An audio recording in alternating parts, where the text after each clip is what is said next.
Hi, everyone, and welcome to Teacher Time. I'm Trishawn Anderson. And I'm Gail Joseph, and we are here from the National Center on Early Childhood Development, Teaching, and Learning, or DTL, as we like to say. And we're so excited to have you here with us today for our final episode of the season. Where has the time gone? I don't know. I know. But in this episode, we'll be talking about supporting preschool families through inclusion. This season, we've been exploring the concepts of inclusion and belonging.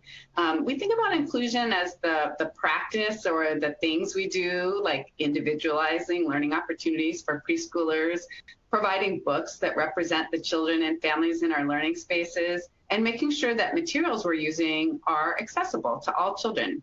But belonging is a feeling, and it's a feeling that your whole authentic self is welcomed and celebrated, valued, respected, so you can thrive, you can be yourself, and see yourself reflected in the classroom.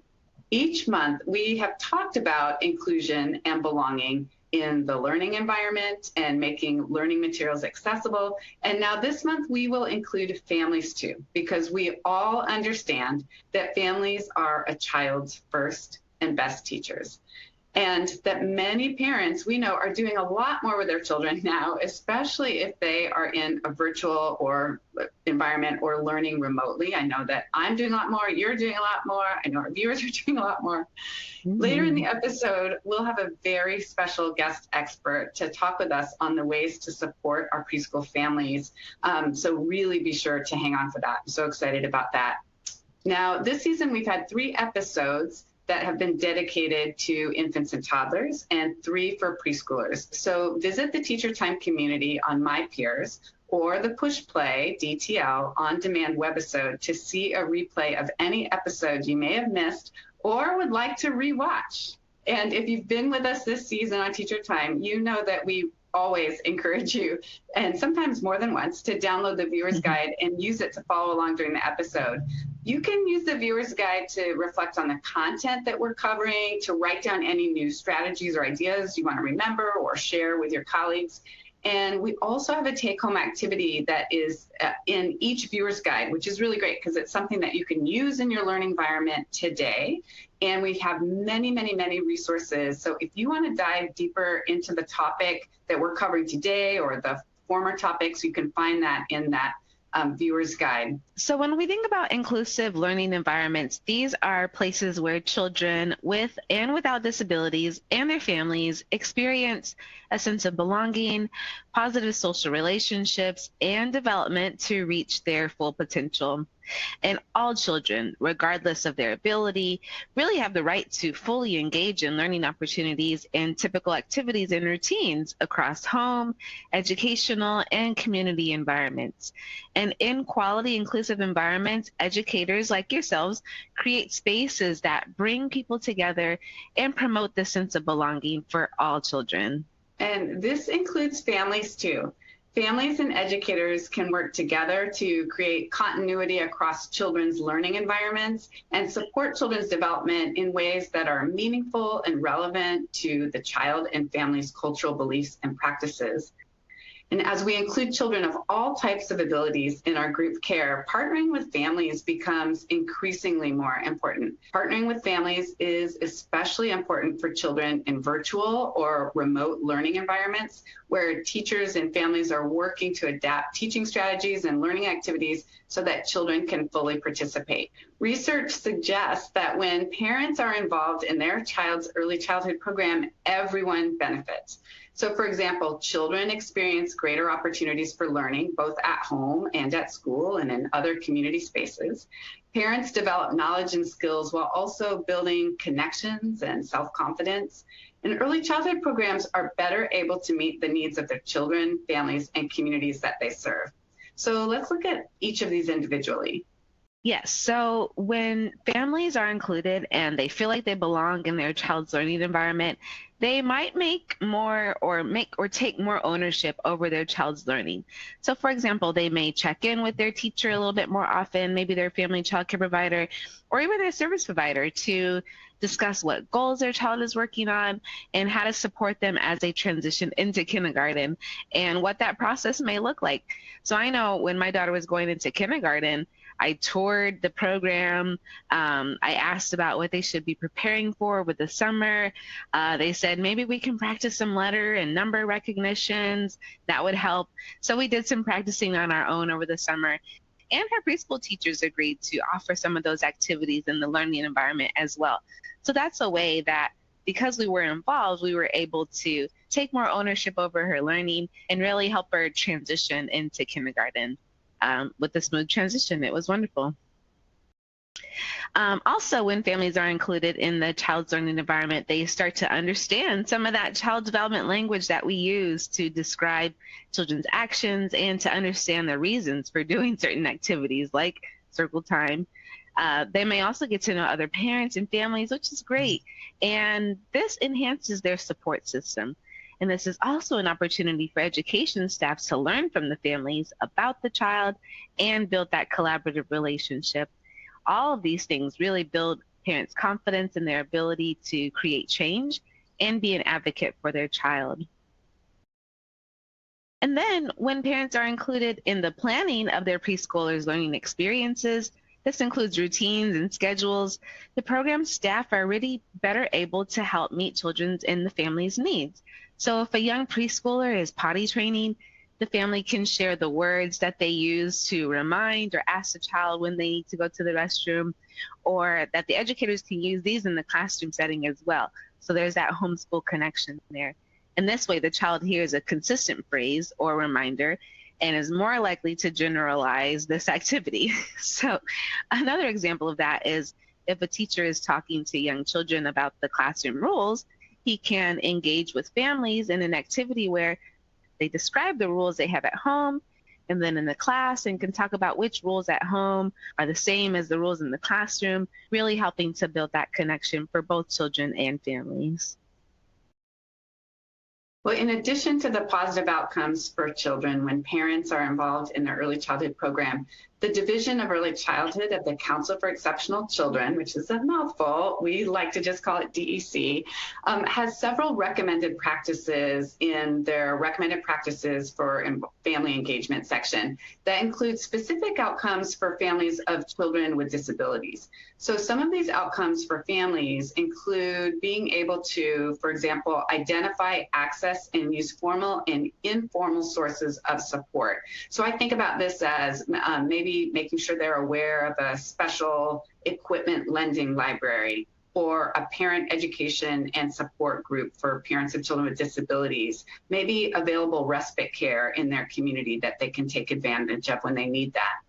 Another practice is being able to better know and understand their rights and their child's rights to a free and appropriate public education. We've been talking in each episode about IDEA. And so that might look like practices like sharing information about the family's rights in a format and in language that the family is most comfortable with. And that could be a phone call, a text, a newsletter, etc. And then third is that the family might be excited about participating in leadership and advocacy skill building, so if they're interested. And this could be, for example, a teacher brainstorming with a group of families to identify types of information they'd like to receive to help them advocate for their child, and then arrange opportunities for the family to receive that information. So gathering that information as from families as leaders.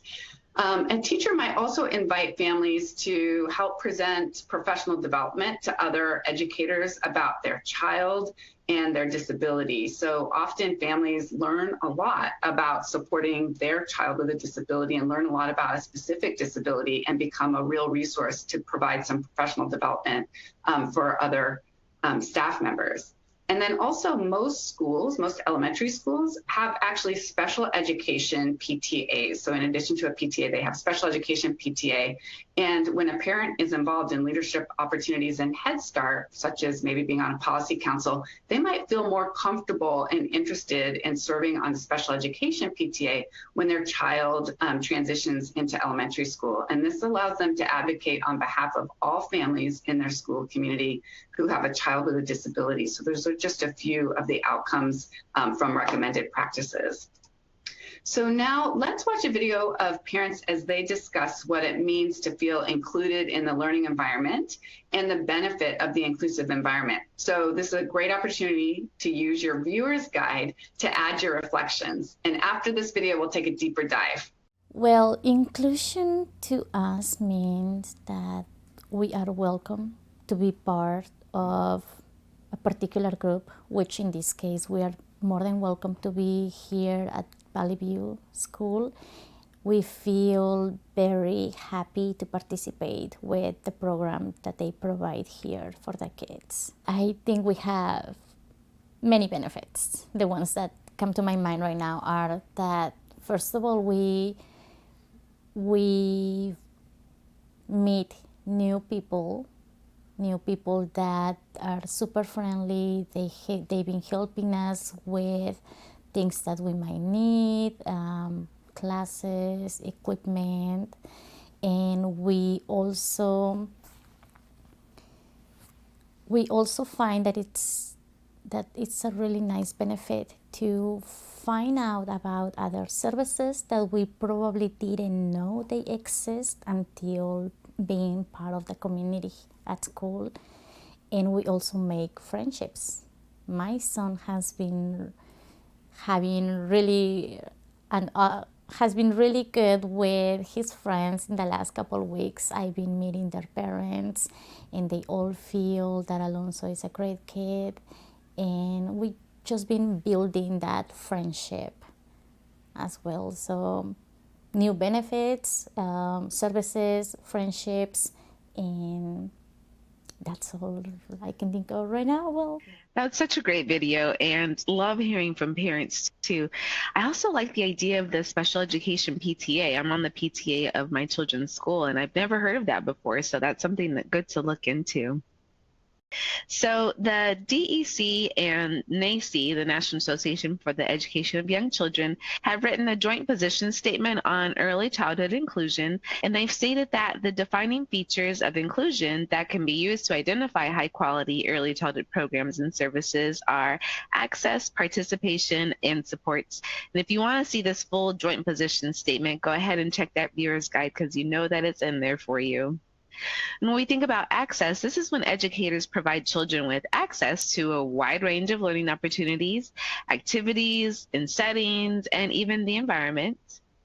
And participation is where education staff have individualized supports in place that allow children to participate fully in play, in learning activities with their peers, and meeting developmental goals for children. And then supports at the program level include support systems for education staff to help them implement high-quality inclusive practices. And these supports include resources, trainings like you're here today, and other professional development opportunities. And so in our previous episodes, we talked about access and participation. For this episode, we're going to focus on supports. Absolutely. So what do we mean by supports? We can think of supports in two ways. We can think about supports for education staff and supports for the families in our learning environment. Supports for the education staff at the program level might come in the form of professional development, training, coursework, teacher time. Support for education staff might also include coaching that you're receiving and engaging in reflective practices to help create and maintain positive, goal-oriented relationships with families. And support may be working with a service provider or a disability services coordinator in your program to help ensure your learning environment is inclusive. Support might even come from just receiving support from an administrator, showing that inclusion is valued and that you have access to anything that you might need to support children and families. When we think about supports for families, which we'll focus on today, we can think about the family professional collaboration and how this collaboration builds opportunities for both relationship building and the active participation of parents and education staff in helping children to achieve developmental goals that are mutually agreed upon.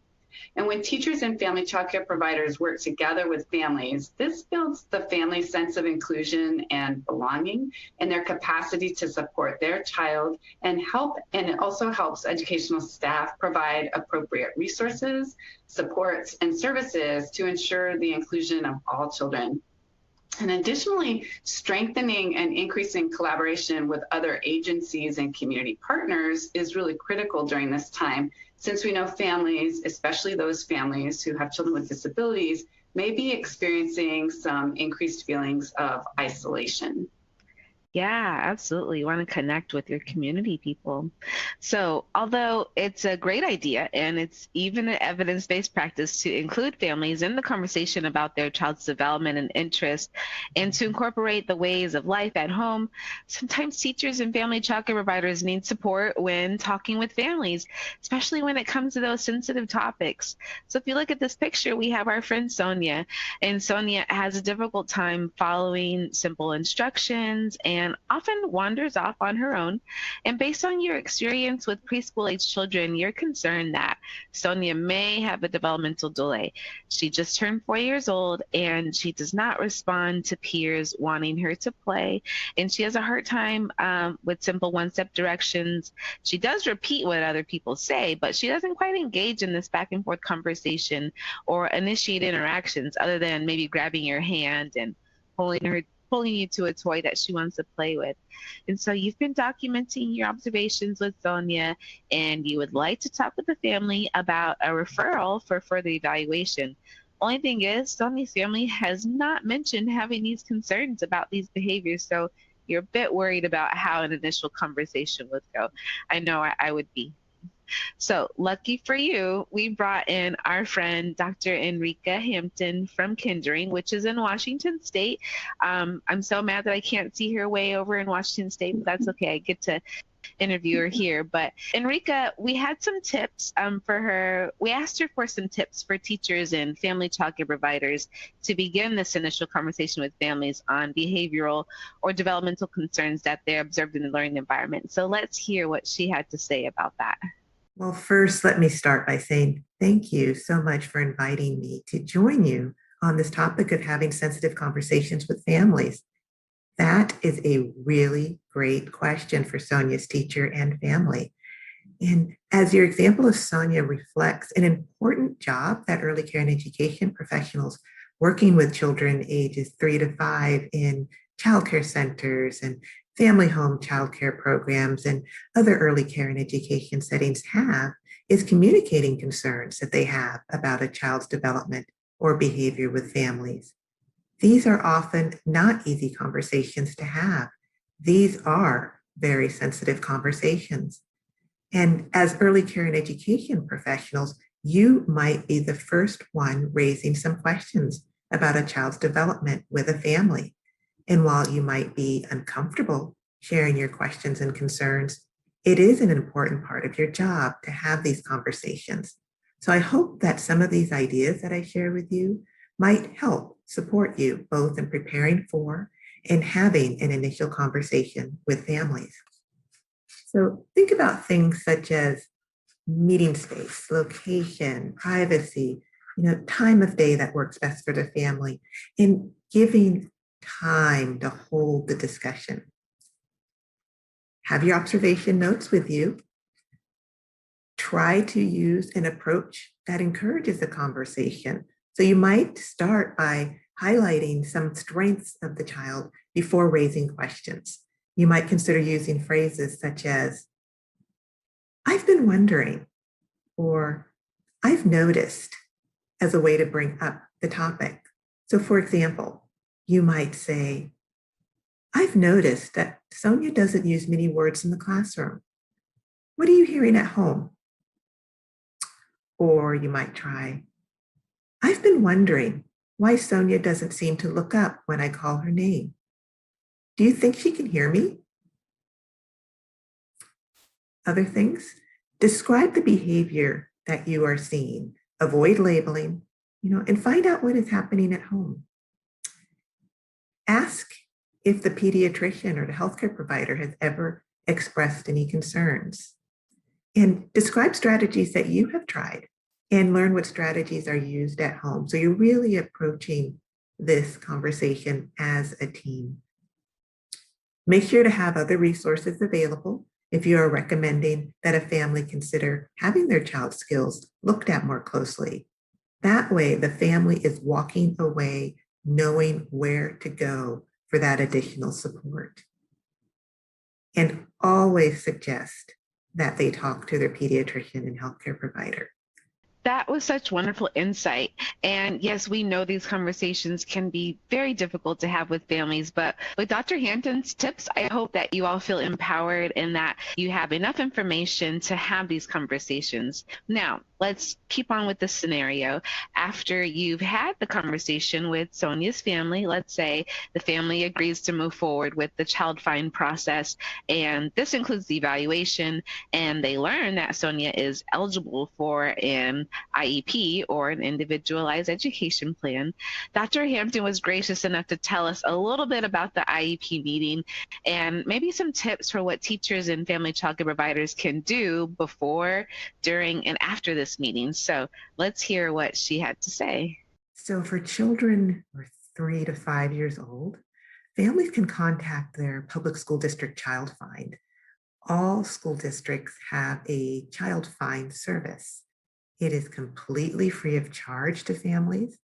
And when a family has concerns about their child's development, they can contact the school district and request that their child's skills be looked at more closely. So when families contact Child Find, it is not uncommon for the school district to request that the family provide them with written reports or other documents from people who have had the opportunity to work with their child. This is where you can help the family by providing them with your notes, samples of the child's work, or other forms of documentation that the family can then share with the school district to help inform the evaluation process. If, after evaluation, the child is determined eligible to receive special education services, then the next step is development of the IEP. And IEP stands for Individualized Education Program. This is the plan which outlines the services that a child will be receiving and the educational goals and objectives that have been generated by the team. As you have been invited to participate in the IEP meeting, you might be asked to share what you see as the child's strengths. So, what does the child like to do? You might be asked to share what you see as areas where the child is needing support. You might also be asked to share a little bit about your program and the types of strategies that you have been using or have tried in the classroom to support the child. So do some reflection on that. So you are prepared for these types of possible questions. After the IEP meeting, continue keeping open communication with the family, just like you've been doing all along. And ask the family if you can have a copy of the IEP. So again, these are just a few ideas. I hope that you've found this information helpful in your work as early care and education professionals. Yes, we certainly found this information helpful, and a huge thanks to Dr. Hampton for being a guest expert here on Teacher Time today. This is such great information, and guess what? There's even more information from Dr. Hampton, so if you want to see the full video, we're going to post it on My Peers for you to view. And there's also a handout in your viewer's guide. It's called Preparing for Challenging Conversations with Families, and that has helpful tips for you for addressing challenging topics with families. So just before we move on, fun fact is that I did my student teaching in Dr. Hampton's classroom. She was my mentor teacher when I first started out. That's So wonderful. it was so great to see her again. Such a leader in our work. So now let's talk a little bit about the role of the teacher or family child care provider when it comes to supporting children with an IEP. Education staff can provide important information into the process of developing an IEP. So you often know, I would say, the child best in terms of in the educational environment. You know what the child can do, you know where their strengths are, you know what they might be struggling with. And sharing all of that information with the IEP team is really, really important. You can also make sure that the goals that are developed for the child to work on, that you also gain a sense of how you're going to work on them in your learning environment, and also how they're going to benefit children's growth and development. And in some programs, education staff might only connect with the disability services coordinator, so be sure to check with your administrators to see who you or other teachers should be connecting with around the IEP and the IEP process. So Head Start teachers and family child care providers can also share information about Head Start's comprehensive services and all of the services that the child and family can access with the IEP team. And knowing all of the services and supports the child and family may access through Head Start will really help the Part B, as we call them, provider, or the local education agency who might be providing the special education services. Providing that information to them they'll be able to offer suggestions and strategies to help children and families participate in those services as well. Now, the IEP team might consist of the disability services coordinator from your program who helps to coordinate the disability services, what we call the Part B services coordinator who schedules the meetings with everyone. There could be therapists there or other specialists like a physical therapist or a speech language therapist who help design that specialized instruction, problem solve, and review the child's screening and assessment information. There might be a translator that is there if needed. And of course, the family is there and you will be there. So I'm actually curious if people can enter in the Q&A box if they've participated in an IEP meeting before. I think that'd be really interesting to understand and what your experience was. So the IEP team may vary depending on the program type and the family's choice of who they would like to have there and be involved. Families can also always bring somebody with them to be a support as well. And one important role of teachers and family child care providers is to make sure that parents know the roles and responsibilities of the people involved so that the family can understand who's responsible for certain tasks during that IEP process. Yeah, there's a lot of people involved, so you want to know, who to go to for what. So then, teachers and family child care providers can implement the IEP goals once they're established and everyone agrees on them. And this really helps the child make progress towards the learning goals through the daily routines and activities that you've planned for the day.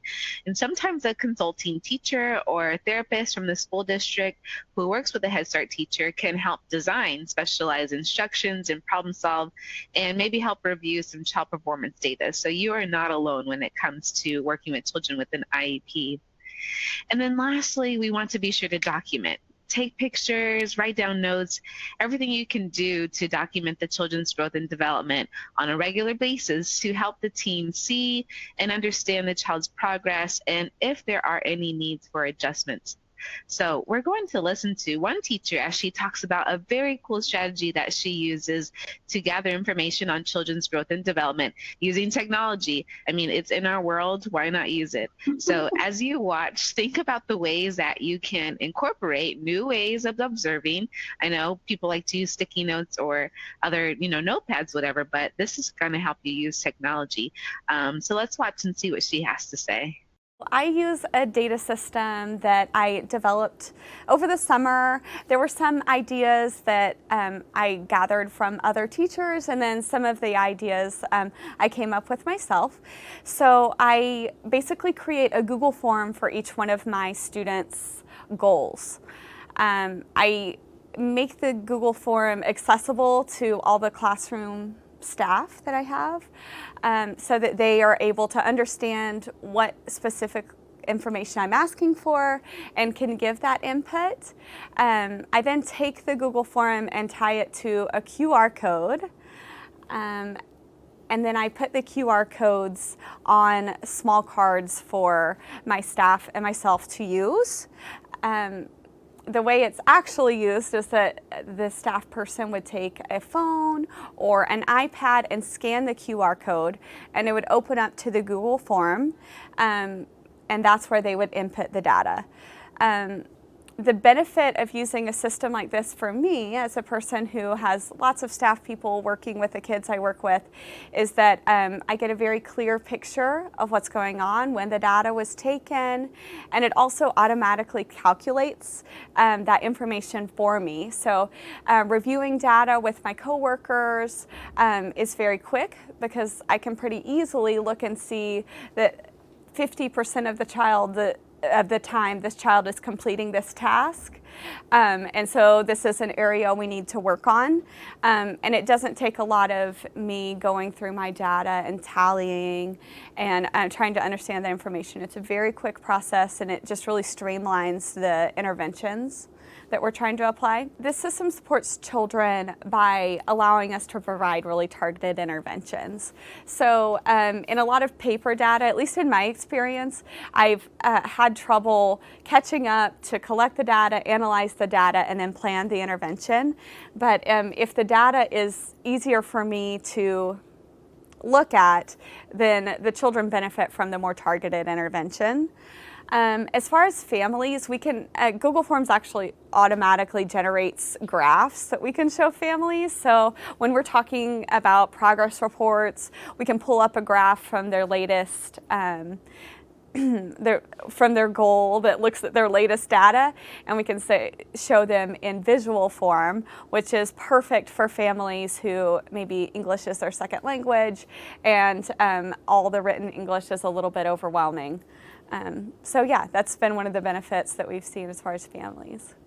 Right. I was just saying that I love the idea of the QR code, and that she uses her whole staff in the classroom to collect data, and that's such a cool way to do that. So speaking of sharing information with the IEP team, communication with children and families is one of the 5 key aspects of inclusive, high-quality early learning environments. We've covered safe and supportive physical environments, inviting materials, predictable schedules and routines, and engaging interactions in our last 2 episodes. So be sure to check those out, replay them on DTL Push Play or My Peers. And for this episode, we'll highlight some strategies for connecting and communicating with children and families in the learning environment. Raising a child presents many, many, many joys, but also challenges, and can greatly affect family life. And parents, siblings, and education staff need to work together to problem solve and build resilience. And here are some everyday actions that education staff can do to communicate with the children and families in their learning environments. Yeah, so for preschoolers, we want to promote social interactions among the children and between you and the child. So we know that children may not have had as many opportunities to engage with other children during this time, when programs were not offering services or not offering in-person services. However, education staff can facilitate children's social and emotional development and encourage social interaction when offering virtual services and as they transition back to in-person services too. So these opportunities for social interaction should be identified with different activities throughout the day to provide practice and mastery of peer-related social skills. So for example, when you're providing virtual services, education staff may discuss with the family about embedding social interactions into daily routines and opportunities for peer interactions within the home or maybe their local community that can be done safely. Also, when providing in-person services, a child can invite a peer to take his place after he's done with an activity instead of the adult inviting another child. So for example, Angelo might ask Blair if she wants to use the headset to listen to music now that he's all done with it. Also, you want to be sure to have personal social conversations with each child during the day. And we know that it's easy for preschoolers and us and families to get so wrapped up in our daily activities and in the learning environment, or for parents to be consumed with life at home, that sometimes we miss opportunities to connect with each child. So if you have a tracking sheet like the teacher mentioned in the video, this will help make sure each child and family has gotten your attention in some way each day. And so use routines such as meal times and arrival times to talk with children about the things that they're interested in, and encourage families to use meal times as a chance for social conversation at home. Well, for families, think ongoing communication. When we try to communicate with families in ways that work for them, we're showing that we value their insights. And research shows that when teachers and parents communicate on a regular basis, teachers and family child care providers feel happier and more competent as an educator, and we all want that. And parents are more likely to trust and appreciate education staff's efforts. So everyone wins, really, when we reach out and pursue ongoing communication with families. And remember, ongoing communication is a two-way street. It's bi-directional. So when education staff hear from, acknowledge, and confirm parents' points of view, and take time to learn from and with families as partners in their child's development, it also builds trust and positive relationships. And there are lots of ways in which we can communicate with families, especially during these times when we may see families in person or virtually. The first and probably most important way to communicate with families is to figure out how they want to communicate with you. What times of days work best for them? What method of communication do they prefer? And what language do they feel most comfortable communicating? Talk with your education manager, your disability services coordinator, or your director to find ways to meet the needs of all the families for effective communication. So, for example, you may be engaging in more virtual communication options with families now. I know that that's how educators of my children are communicating with me now. So video conference calls, emails, and text messages may be used a lot more frequently. And this includes therapy services that might be offered virtually, allowing children and families to still participate and learn new strategies, which is so critical. Talk with your director or your education manager about virtual platforms and messaging systems that all parents can access for free. We don't want to have anything that's a charge. Find out from parents what access they have to in terms of technology, such as internet usage, mobile capacity, do they have data on their phone? Meet families where they are. And families may also benefit from a support or a play group with other parents outside of school, or with other families who will be attending the same kindergarten as we start thinking about transitioning to kindergarten. And this can be done virtually too, or in person as families might feel comfortable. Yeah, so if you have had the privilege of not operating in such a virtual world, you can communicate with families in, using communication journals, that good old pencil and paper, and even getting to know you books. So a communication journal is a journal or a book that comes and goes with the family. Each page might have a space for them to indicate, if the child slept well or not, if they had something to eat, how they may be feeling, and then a space for any other notes. So not every parent has a lot of time to write. They might just jot down some notes. So consider making these quick and easy to use as possible. So for example, it could list sleep cycles, or maybe 3 faces, like happy, sad, neutral, and they could just circle what the child is feeling like that day. This provides you with information about the child and may influence the way that you start your day with them. You may need to start in a quiet space for some time before you get into some free play activities. And then also, the teacher responds with how the child's day went at the end of the day, and then tucks it into the child's backpack for home. And so this back and forth communication really keeps parents involved in the happenings of their learning environment and keeps you up to date on what's occurring at home. And this method is especially useful if, we're limited to the amount of people that can pick up and drop off, and how long you can spend in the classroom. So think about using that as a way to communicate. Another idea is to create a getting to know you book. And so this booklet can be completed by the family or during the interview at a home visit or a virtual home visit. And this book can include the child's name and birthday, but also include so much more, like what do I love to play with? And what are the names of my pets? But it can also include things like a child's favorite food, their favorite book, their favorite stuffy. One thing I really like about this is you can customize it and maybe ask questions like what makes the child feel scared, and what makes children feel happy, or what makes them laugh, or how do they react when they're tired or hungry or excited. So many preschoolers we know are very verbal and can tell you these things already, but some children may not be able to yet, or they may speak a different language than what you speak. So we partner with families to learn all that we can. And you can customize these pages for the needs of the children and families in your program to help you meet these children's needs.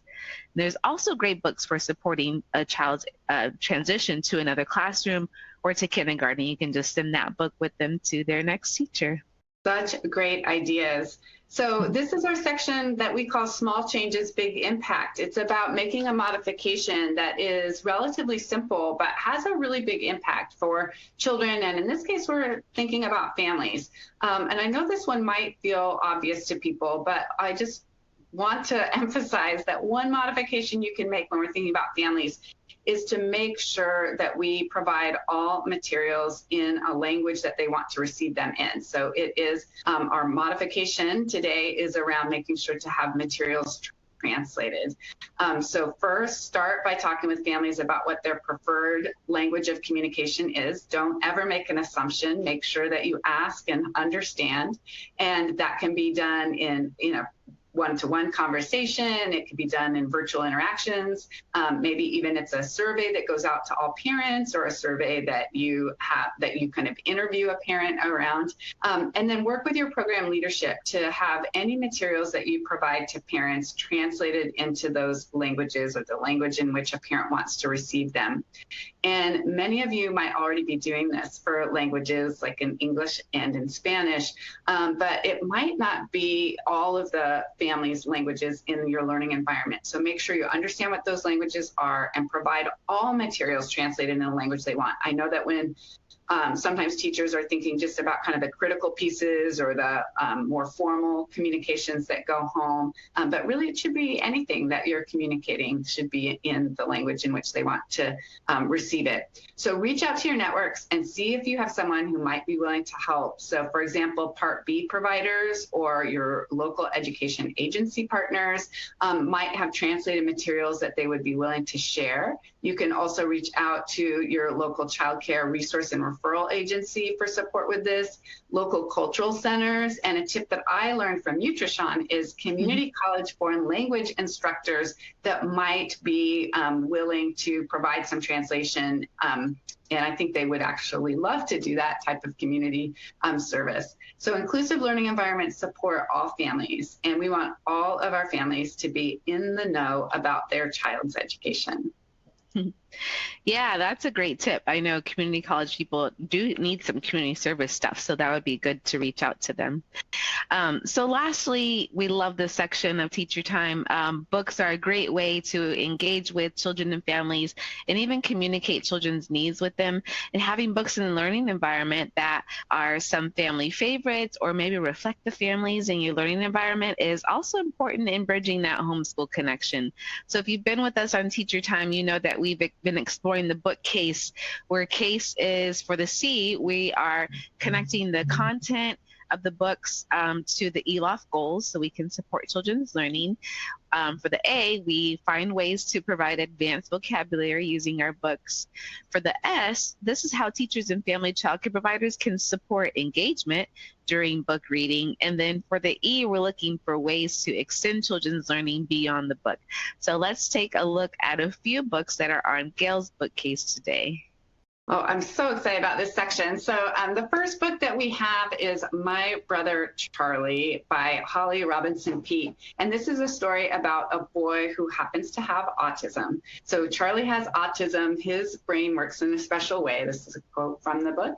It's harder for him to make some friends or show his true feelings or stay safe. but he has a big sister, and she tells us everything about Charlie, what he can do well, all these things that he can explore and do, and also some things that he might not be able to do so well.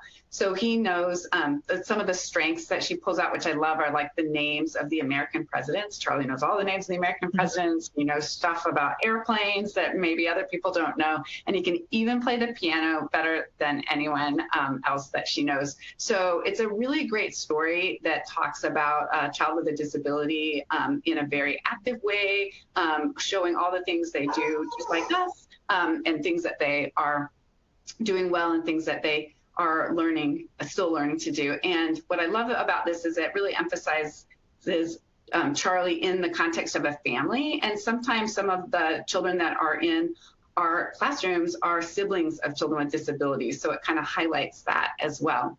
The second book is one that I love. There's actually two versions of it. So one is called Families, Families, Families. And one is called All Kinds of Families. It's actually the same book, but one's done in a board book format.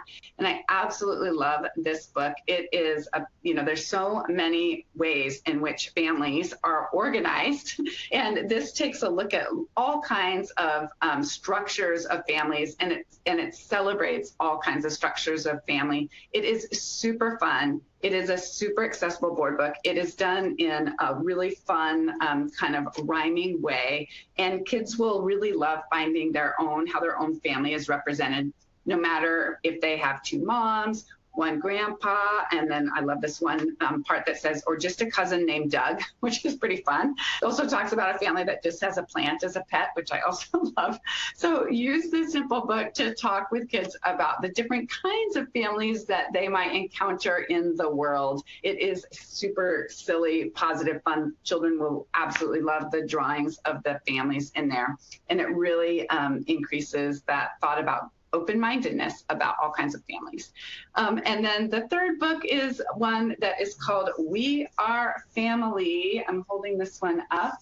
And we love this one. It's a great book with beautiful illustrations that show the diversity of families through shared experiences, things that all families experience, even though the ways in which their families look might be different. So every family is different, but the love is all the same is the message that is in here, which I really love. So we are going to take a moment and explore We Are Family as our chosen kind of bookcase feature here. So if we think about exploring the bookcase with this book, We Are Family, we think about the connect part. And this book, as this book shares how families are all different, they're also the same in many ways.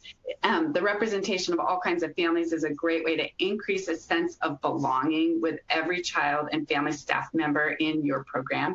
And there's also a representation of children with disabilities as active participants in every daily routine and having fun. I absolutely love this. The content in this book connects to the ELOF goals that we have. One is in social emotional, which is the child developing a sense of belonging to a family, community, and other groups. That's absolutely something that you can reinforce with this book. Also, the social emotional goal 7, which the child expresses care and concern toward others. That's absolutely in here because there's a whole section on there about all families might have some bad days, bad times. And so it connects to that with a sense of empathy. And then I think it also connects to, I could probably connect it to many other things, but I think it connects to math in a really fun way because you can understand the relationship of number. So how many, which family is bigger, which family is smaller, which family has more siblings, which family has fewer siblings. So you can work some math in there, and you can even work some science in here by comparing categories of observable phenomena, things that are the same, things that are different. So lots of ways that you can connect this to ELOF. There are some great advanced vocabulary words in here. So words like rushing, backwards and forwards, the word eager, which is a nice big vocabulary word, soothe, and I love the phrase silver lining. So remember, when you're introducing new vocabulary, to provide a child-friendly definition. So always be thinking about what that vocabulary word might mean for a child, how you would explain it for a child, how you might link it to another word that or concept that you know that they are already familiar with, to start building those concepts and language development. Now, the way in which you can support the engagement, well, first of all, lovely, beautiful, colorful illustrations. That alone helps with some illustration. Also engage with opportunities for where you might show the picture around while you're reading it. Or if you're reading it online, holding it up online, and encouraging children with each page. I would do maybe something different, like you could shout out, just like me. So if you see a family that is like yours, you can say, just like me, or maybe you can say on this page, if you see a family that looks like your family, you can stand up. If this is a family that looks like your family, you could sit down. So lots of ways that you can actively engage and help children start to build that sense of belonging and seeing themselves in this book. There's not a lot of text, but there are certainly a lot of opportunities to also ask engaging, open-ended questions. I wonder how they are feeling, by lots of different scenarios in here. I wonder what the weather is like where they live. Lots of fun things, and how do you know that, right? So you might see some leaves on the ground, etc. And what do you think this child is thinking? How would you feel if it happened to you? And then I can also see the E, extending the learning with doing a whole unit on families, bringing in photos of families. Maybe there's an art and craft activity where you make picture frames and everyone brings in a picture of their family and they're hung around the classroom. I can see that you could start doing some homeschool check-ins with this, there's photos of the family at home and then you check into school. I can see you could make your own class book on We Are Families. And you could have a staff member or a family volunteer who's a good photographer capture some of those photos, or even over Zoom capturing those photos, or maybe even giving children disposable cameras, remember those, and they can take photos of their family over a weekend, and then you can develop those and make a family book around that. So lots and lots of ways to celebrate and extend this book, We Are Family. All right. That's awesome. So I have 3 new books to add to my bookcase. So thank you for those, Gail. And so just so you guys know, we do our best caregiving and teaching when we can feel calm and well ourselves. And so engaging in self-care practices can help educators build greater social emotional capacity to deal with difficult times. So Gail, I know this is one of your favorite sections. So can you give us one really quick strategy that you can use to get back into that calm space? Yes, I'm going to give this one really fast. This one is called Moving Your Telescope. And I have my telescope here. And this is the idea that sometimes when we're learning of something new or something is happening, we fixate on just what is negative about that situation. And it's hard to imagine anything else. So we just kind of focus and keep our telescope on all the bad things that are going to happen. Like I'm sitting in traffic and all I can think about is how I'm sitting in traffic and I'm going to be late, and it just can go on and on and on. And the strategy is called Moving Your Telescope, is to think about, is there anything positive, any silver lining that you can see, maybe by just moving your telescope a little bit. So I'm sitting in traffic, but I'm sitting in traffic with my child, and we can have a long conversation. When do I get this time that I can do that? Or I can, maybe listen to a book or a podcast that I have not had time to listen to for a while. So it's that idea of thinking about how I can move my telescope away from getting fixed in that negative, unhelpful thinking cycle. And I have a great friend and colleague, and when I start to get a little bit negative, she says, telescope up, telescope up. It's a great way to remind us about doing some more positive thinking. Yeah, that's awesome. And it's good to have a support person to remind you of when you need to move your telescope too. So here's a few resources that will support you as you create quality, inclusive learning environments for the preschoolers that you work with. We've got My Peers, Text for Teachers, eLoft to Go, Ready DLL, and the Head Start Resources app. All these apps are free. They're available in English and Spanish, but go ahead and check your viewer's guide for more information on those and to get you connected with your teaching community. And then there's also a website called the Center for Parent Information and Resources, and it's a wonderful website to have in your back pocket because it includes strategies for working with children with disabilities and their families. So there's a link there in your viewer's guide as well. Okay, goodbye, everyone. We'll see you on My Peers and next season. Yeah, see you next time.